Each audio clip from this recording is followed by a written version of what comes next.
Hey Core Families, Pastor Nick here. I want to remind you that you are loved and prayed over. Know that we are thinking about you guys constantly and we are always here for you in whatever way we can assist you and help you out during this time. Hopefully you guys just finished either watching the message online or participating in one of our services on site today. But we wanted to give you guys a few helpful tips for stuff that we have coming up in the next few weeks.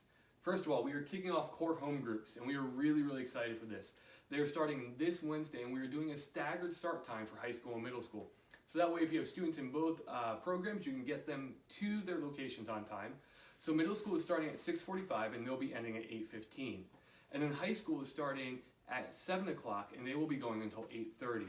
And what they're going to be doing in those home groups is they're going to be engaging in life on life and the discipleship process together. They'll be doing different activities together. They will have the opportunity to watch a video message from Pastor Craig and myself. And then they will have time to engage in the questions based upon the teaching series that we're doing. And we are really just praying that this is an opportunity for our leaders and students to engage in life on life intergenerational discipleship together. Also, along with that, we wanted to remind you that at hfcinfo.com, you can find helpful resources for you and your families, including our sermon question discussion guide. And I'm really excited because this week we are continuing week 2 of our Bridge Building Moment series. And in this week, Pastor George is going to be looking at Luke chapter 4 and Luke chapter 15 as we talk about the parable of the lost son. And George is going to be talking through all this, and if you've already watched it or participated, you know this. He's going to be talking about the two different sons and how both of them were missing out on something. And as you guys are engaging in these questions, our hope is that you're using these questions as a springboard, as a catalyst for you and your students to grow deeper in your relationship with Jesus. And we don't want you to feel tied to these questions either. Feel free to ask questions that are maybe questions that you had from the passage. Like I know the first time I read it, I was like, what's the big deal about saying that he was with the pigs and what were these pods that he was eating? And I was always trying to figure that out. And it was really cool when I did some studying and I was able to see, like the pigs were this part where for a Jewish person, that just showed how far they'd fallen because pigs were unclean.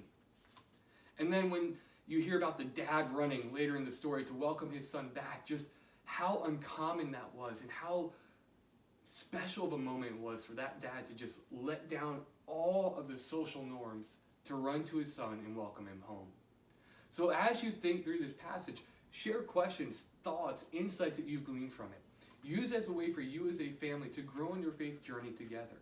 And we are here if you have questions, if there's questions that pop up, like students, if you ask a question and mom and dad don't know it, or if it's the opposite way around, parents, and you're like, I don't know how to answer this.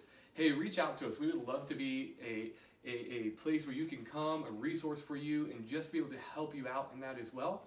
And if you're looking for other resources as well, if you're saying, hey, we as a family want to get into a deeper study together, do you have any resources you could get into our hands? We want to be able to partner with you. So again, reminder, we have online at hfcinfo.com the study guide and the sermon discussion questions for you based on each week off of the sermon that we're going through. And we are kicking off home groups this Wednesday. So watch our social media, watch your email so you can get all the locations and know where your students are supposed to be. And we love you guys. And we can't wait to engage in this new aspect of Core Student Ministries this fall and to see what God has in store for our students and our families. God bless everybody.